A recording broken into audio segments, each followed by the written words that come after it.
드디어 바이든이 다자무대, 즉 동맹의 무대에 섰습니다. 그러면서 민주주의가 공격받고 있다. 중국과 러시아에 대해서 공동전선을 형성하자고 강조했습니다. 이게 단순히 연설용으로 내뱉는 그런 이야기가 아닙니다. 바이든으로서는 전혀 다른 미국을 만들고 있는 그런 그림이 나오는 거죠. 바이든이 본격적인 국제무대 복귀전을 펼치면서 제대로 중국을 저격했습니다. G7 정상회의 결과물에도 중국에 대한 공동 대응 방침이 명시가 됐습니다. G7 회의를 하면서, G7이 원래 경제적인 그런 회의였잖아요. 하면서 중국에 대한 공동 대응 방침이 명시가 딱 되기 시작했습니다. 바이든이 취임한 지 한 달 만인 19일, 현지 시간 19일, 그러니까 우리 시간으로 오늘 새벽인 새벽입니다. 화상으로 진행된 G7 정상회의와 민헨 안보회의에 잇따라 참석하면서 민헨 안보회의 화상연설에서 미국이 돌아왔다, 대서양 동맹이 돌아왔다, 이렇게 말했습니다. 트럼프 대통령이 추구한 아메리카 퍼스트의 종말을 확인한 것이죠. 로이터 통신은 몇 년 전에 민간인 신분으로 민헨 안보회의에 참석했던 바이든은 미국은 돌아올 것이라고 예고했고 이제 돌아왔다고 선언했다고 로이터 통신은 전합니다. 북대서양 조약기구가 뭔지 알죠? 나토. 이 군사조약입니다. 나토 헌장 5조에 규정된 집단 방위 의무를 준수하겠다고 강조하기도 했습니다. 우리는 이 집단 방위 의무에 대해서 신념을 지켜가겠다. 우리들 중 하나를 공격한다면 우리 모두를 공격하는 것이나 마찬가지다. 이 집단 방위 5조, 이게 그 내용인 모양입니다. 이게 뭐냐면 나토 회원국이 지금 제법 맞죠? 그 중에 하나라도 공격받으면 그거는 나토 회원국 영국, 프랑스, 독일 뭐 전체 미국까지 다 공격한 거나 마찬가지니까 이 나토를 러시아가 못 건드려요. 하나만 건드려도 전체 국가를 건드린 거랑 똑같다고 하니까 못 건드려요. 바이든은 우리와 함께 중국과의 장기적 전략 경쟁에 대비해야 한다면서 사이버 공간, 인공지능 AI, 생명공학 등이 새로운 경쟁 분야라고 선언했습니다. 어디에더라고? 사이버 공간, AI, 생명공학, 이것이 새로운 경쟁 분야라고 정하면서 중국이 제도를 남용해서 세계 경제 질서를 해치고 있다는 평소의 소신도 드러냈습니다. 미국과 유럽의 회사들은 부패와 독과점 등을 방지하기 위한 규칙을 준수한다. 중국 기업에도 같은 기준이 적용돼야 된다. 새로운 경쟁 분야에서의 행동 교훈과 진보하는 기술을 다스릴 규칙을 우리가 만들어야 된다. 우리는 민주적 가치를 수호해야 한다. 이를 통해서 억압이 정상인 것처럼 만들려는 어떤 시도도 물리쳐야 한다. 앙겔라 메켈 독일 총리도 말만으로는 충분하지가 않다. 말에 따라 행동할 때 비로소 옳은 일이 되는 것이라면서 유럽 국가들과 미국이 일치된 대응을 하는 것은 복잡한 문제라면서도 하지만 중국은 최근 수년 사이 세계적 영향력을 갖게 됐고 우리는 이에 대응하기 위해서 행동을 취해야 한다고 강조했습니다. 지금 메르켈이 행동을 취해야 된다고 그랬죠. 독일 해군이 남중국해로 옵니다. 요거 다음 주에 오죠. 스케줄이 그렇게 돼 있죠. 독일은 해군이 좀 약한 나라 아닙니까? 독일 해군이 남중국해에 와요. 행동 취하는 것, 군사적인 것뿐만 아니라 경제적인 것도 같이 갑니다. 앞서 열린 G7 정상회의에서도 정상들은 민주주의와 자유시장 경제의 가치를 공유하는 국가들이 함께 중국과 러시아의 도전에 맞서야 한다고 의견을 보였습니다. 로이터 통신은 G7 지도자들이 정상회의 뒤에 내놓은 결과물에서 비시장적 정책과 관행에 맞서기 위해서 중국의 공동 대응을 추진하기로 했습니다. 자, 이게 굉장히 심각한 내용인데 한국이 중국한테 경제적으로 많이 딸려가고 있잖아요. 그래서 안미 경중, 안보는 미국에 의존하고 경제는 중국에 의존한다는 이런 이야기가 있는데 여기서 미국 경제뿐만 아니라 EU조차도 경제적으로 이렇게 중국하고 딸을 세워버리면 한국이 어디에 줄을 서는 게 유리합니까? 당연히 EU를 포함한 미국 그리고 동남아까지 포함하면 전 세계입니다. 전 세계. 결과물에는 공정하고 호혜적인 세계 경제 시스템을 지지하기 위해서 이처럼 미국이 주도하는 G7 정상협의체에서 중국을 압박하겠다는 명확한 메시지를 발신하면서 우리나라 정부가 고민에 빠졌습니다. 문재인 정부가 이 골 때리는 상황이 돼버렸단 말이죠. 미국이 동맹을 강조하더니 유럽 국가들이 나토 국가들이 한꺼번에 미국하고 똑같은 소리를 내보니까 문재인 뒤통수가 뜨끈한 거죠. 오는 6월 달에 영국에서 G7 정상회의를 비대면으로 개최할 예정인데 문재인 역시 대한민국 대통령으로서 초대받았고 사실상 수락을 해놓은 상태입니다. 비대면 정상회의에서는 중국을 향해서 한층 날선 비판을 쏟아낼 가능성이 큰데 아무리 게스트 국가로 참여하는 거라 해도 중국과의 관계를 중시해온 문재인 정부로서는 부담스러울 수밖에 없죠. 그렇다고 G7 정상들이 한 목소리를 내는데 한국만 결이 다른 이야기를 할 수도 없는 기묘한 입장에 처해죠. 바이든은 민주주의라는 가치 아래 하나가 되자고 촉구하는 가운데 이에 대해 계속 모호한 태도를 보일 경우 한미 동맹 간 갈등이 표면으로 올라올 수 있는 그런 우려가 나오죠. 그리고 G7 정상들이 모여가지고 정말 좋은 일도 말입니다. 유엔 산하보건기구가 추진하는 국제 백신 공동구매 프로젝트 코백스라고 있죠. 거기 지원금을 약 75억 달러, 약 8조 3천억 원으로 늘려서 빈곤 국가들에게도 코로나 백신이 차질 없이 공급도록 노력하자고 합의했다고 합니다. 8조 3천억 원어치 백신을 사서 특히 아프리카 쪽에 주자는 겁니다. 아프리카는 진짜로 돈이 없어서 사람이 그냥 쓰러지고 있으니까 아프리카 쪽에 백신을 공급해 주자고 이 G7 국가들이 합의를 해가지고 이제 돈을 걷기 시작을 했습니다. 그 중에 한 40억 달러는 미국이 되는 것 같아요. 트럼프 같으면 어림도 없는 이야기죠. 그런데 바이든 같은 경우는 그 돈을 쓰는 겁니다. 40억 달러가 작은 돈입니까? 어쨌든 바이든은 국제사회에서 미국의 의무라 그럴까요? 거기다가 여기서 끝나면 참 좋겠는데 중국을 견제하기 위해서 쿼드 하면 다 아시죠? 미국, 일본, 호주, 인도. 여기서 이러면 이번 달에 정상회담도 한다고 합니다. 여기서 유럽 나토뿐만 아니라 아시아에서도 정상회담을 하는데 여기 문재인은 빠져버렸다 이거죠. 중국을 견제하기 위한 쿼드니까 중국 눈치를 보고 있는 문재인으로서는 끼기도 그렇고 빠지기도 그렇고 애매한 상태인데 어쨌든 끼지 마라, 안 끼도 된다 하는 그런 태도를 이 4개 국가가 보이고 있는 겁니다. 미국, 일본, 호주, 인도 이 4개 국가의 외교부 장관들이 화상회의를 열고 4개국 정상회의를 온라인으로 개최하는데 합의했습니다. 이 지금 현재는 외교부 장관들이죠. 호주 외교부 장관, 인도 외교부 장관, 인도 사람 같이 생겼네. 여기 미국 토니 블링컨, 그리고 일본 외교부 장관. 자, 이렇게 해가지고 어쨌든 NHK가 뭐라고 전하냐면은 이러면 이번 달에 온라인 정상회담을 여는 쪽으로 방향을 조정하고 있다. 이렇게 얘기합니다. 모태기 회상은 회담을 마친 후에 기자들에게 토니 블링컨 미국 국무부 장관이 주최한 이번 회담은 자유롭고 열린 인도태평양 실현을 위한 바이든 미국 행정부의 강한 기여를 보여준다면서 4개국 정상들의 협력이 중요하다는 데 의견이 일치했고 4개국은 항행의 자유와 영토의 보존을 포함한 자유롭고 개방된 인도태평양 지역을 정진하는 데 협력을 강화하기로 합의했다. 왜 여기 우리는 못 꼈죠? 못 낀 게 아니라 안 꼈죠. 문재인이 이거 안 끼는 사람입니다. 왜냐? 중국 눈치 보느라고 못 낀 거죠. 자, 중국 눈치 보랴, 북한 눈치 보랴, 세계에서 왕따가 되고 있는데도 그래도 북한한테 충성을 다하는 거 보면은 참 김정은, 김여정이 부럽기도 합니다. 이런 상황에서 일본은 미국과 더욱더 밀착을 하고 있으면서 마치 일본이 쿼드 사무국인 양 역할을 하면서 영향력을 키우고 있습니다.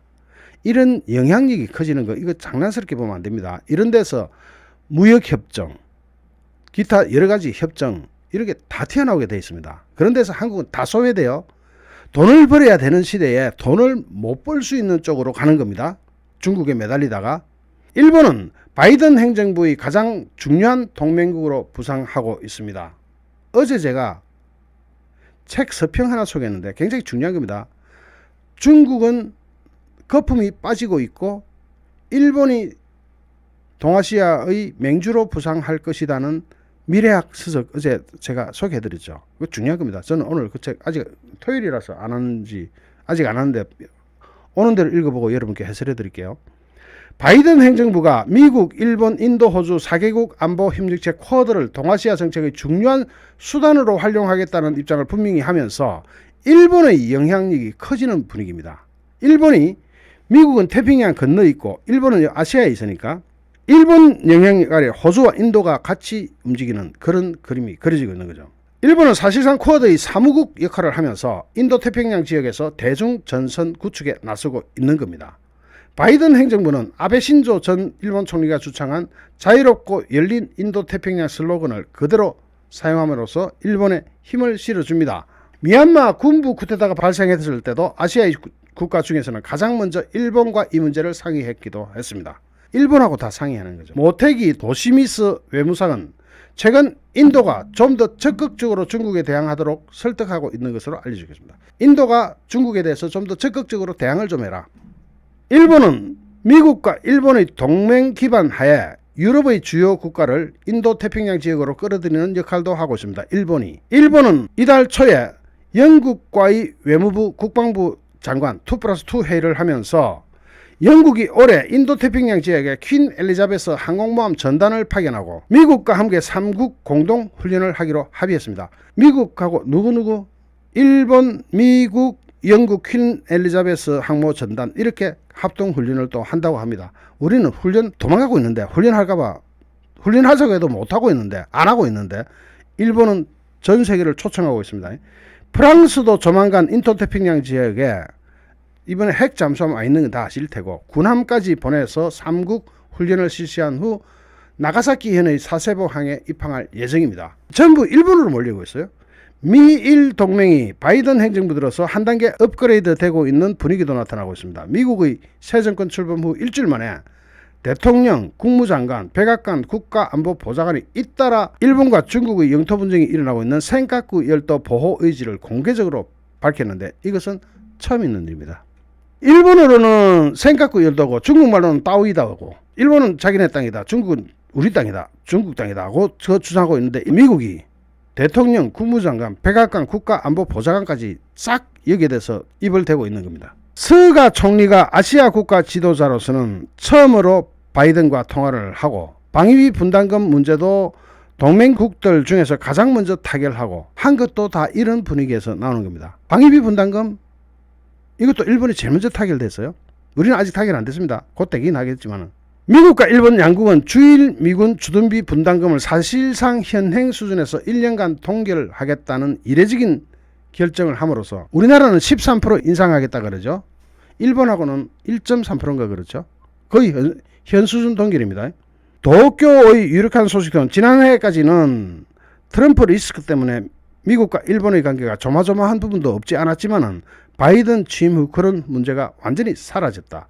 중국을 견제한다는 목표로 양국이 앞으로 더욱더 밀착할 가능성이 크다. 왜? 지금 당장 돈 이야기만 해봅시다. 미국과 일본의 방위비 협상 이것조차도 한국보다 10분의 1 가격으로 합의해버리잖아요. 놀랐습니다.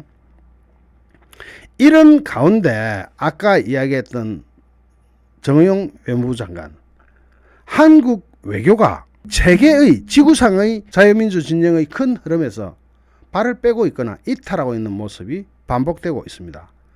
바이든 행정부가 가치동맹 연대를 본격적으로 띄우면서 중국의 패권주의를 견제한다든지 북한의 비핵화 압박에 시동을 걸고 있지만 우리 정부는 문재인 정부는 북한과 중국을 지나치게 의식하면서 충성을 바치다가 이런 대열에서 소외가 되고 있습니다. 또 엇박자를 내고 있기도 하고 바이든 행정부는 동북아 안보 전략의 핵심으로 한미일 삼각협력을 지속적으로 강조하고 있지만 지금 문재인 정부는 계속 돈 16억 가지고 일본하고 싸우느라고 일본하고의 관계를 정상화시키지도 못하고 있습니다.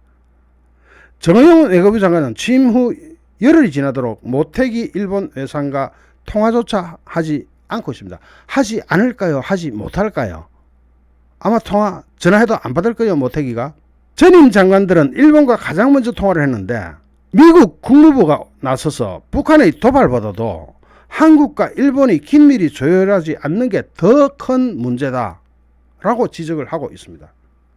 북한 이야기는 나중에 하더라도 한국하고 일본하고 이렇게 사이가 나빠지면 미국으로서는 동맹 관리가 어렵죠. 하여튼 미국의 이런 이례적인 우려를 표명할 정도로 악화된 한일관계. 어제 차관급인 노규덕 한반도 평화교섭본부장이 상대방과 처음으로 한미일 화상협의회를 갖고 북핵 문제에 대한 공조 방안을 논의했는데 같은 날 미국, 일본, 호주, 인도는 사국 안보 협의체 쿼드 외교부 장관 회담을 갖고 정상회담 추진 방침까지 발표하고 있었습니다. 우리는 뭐라고 차관급 정도로 일본에서 차관 한 사람 보내가지고 너 대충 통화해라. 우리 정부가 쿼드에 대해서 좋은 아이디어가 아니다. 이게 누가 했냐면 강경화가 했던 거예요.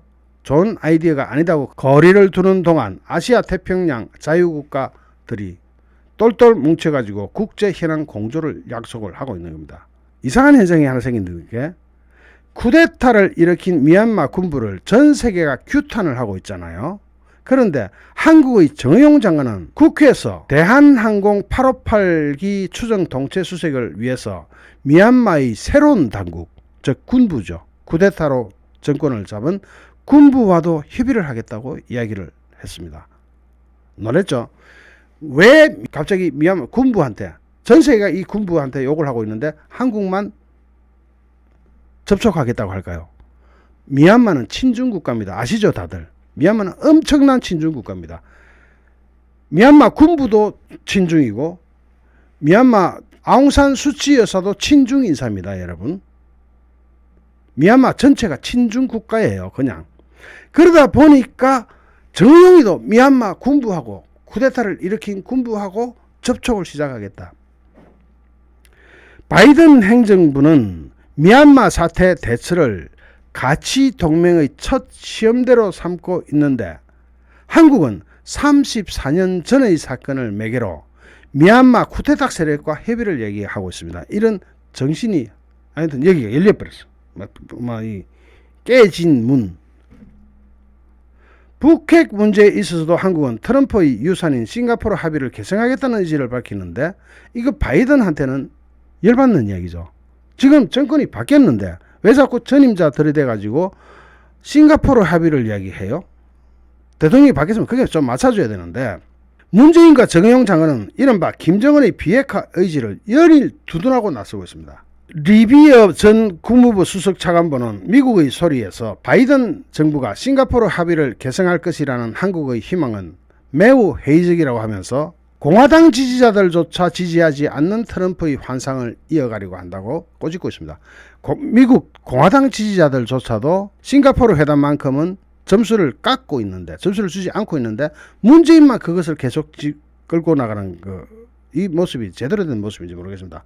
인권과 표현의 자유 등 민주주의 핵심 가치를 놓고 한국이 지금 어떤 입장에 서 있습니까? 미국에서 곧 하원에서 청문회 할걸요.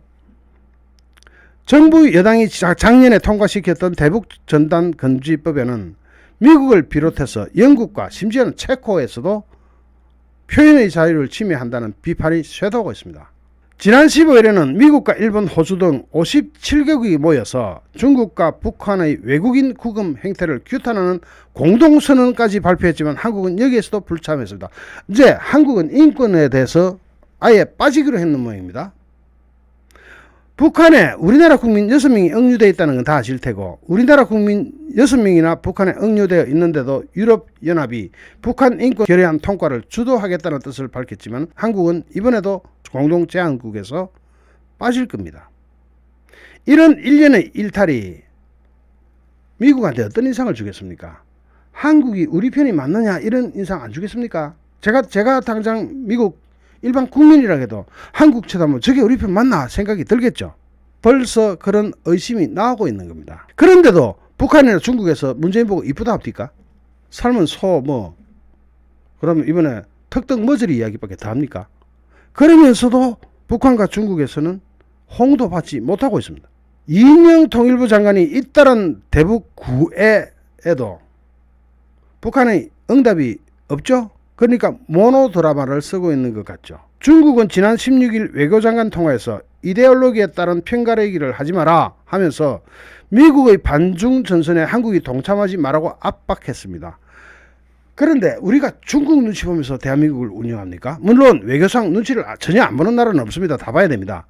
하지만 우리가 조공국입니까? 신화국입니까? 우리 정부가 미국과 중국을 상대로 한 모호성에서 뭐가 뭔지 모르는 그런 상황에서 제대로 원칙을 만들어내지 못한다면 우리나라는 나중에 존재 가치가 없어질 거예요.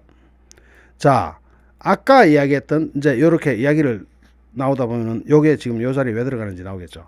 바이든의 동맹 외교 무대에 한국의 자리는 없습니다. 없어졌습니다. 반드시 있어야 될 이 자리에 한국이 없습니다. 쿼드, 미국, 일본, 호주, 인도 쿼드 외교부 장관들이 정상회의 개최를 추진하는데도 한국이 빠졌고, 미국의 인도태평양 정책에도 한국은 소외됐습니다. 뚝 떨어져 가지고 한국만 떨어져 앉았습니다. 나중에 어떻게 되려고 이 꼴을 연출하고 있는지 모르겠습니다. 그런 상황에서 문재인은 미국이 자꾸 일본하고 잘 지내라고 한미일 삼각 동맹의 중요성을 강조하니까 한일 관계를 복원하기 위해서 한국 정부는 대단히 많이 노력을 하고 있는데도 일본이 말을 안 들어요. 일본이 너무 강경해서 도대체 이야기가 안 통하네요 하는 입장을 미국에 전달했다고 합니다. 미국한테 중재를 서달라는 거죠. 그런데 중재 서주겠습니까? 여러분 같으면. 저기 정의용이는 미국 외무부 장관하고 통화하고, 서훈은 미국의 설리번과 통화하면서 한미일 협력에 적극 참여할 테니까 미국이 좀 중재를 서다오. 미국이 왜 중재를 서겠습니까? 일본 이야기를 더 많이 듣는데. 결국은 일본하고 직접 풀어야 될 문제를 미국에 의존해가지고 풀라고 하면은 아마 안 통할 겁니다. 옛날에는 통했습니다. 박근혜 정부 시절에는 일본 아베가 총리로서 진심 어린 사과를 한다고 이야기를 했습니다. 그 자리에는 오바마 미국 대통령이 와 있었습니다. 박근혜 정부 때는 오바마 불러다 놓고 아베 불러가지고 사과해라가 싹 받았어요. 지금 그게 통할 것 같습니까? 또 그런 일이 생길까요? 안 생길 겁니다. 완전히 미온틀이 박혀가지고 천만의 말씀 만만의 콩줄이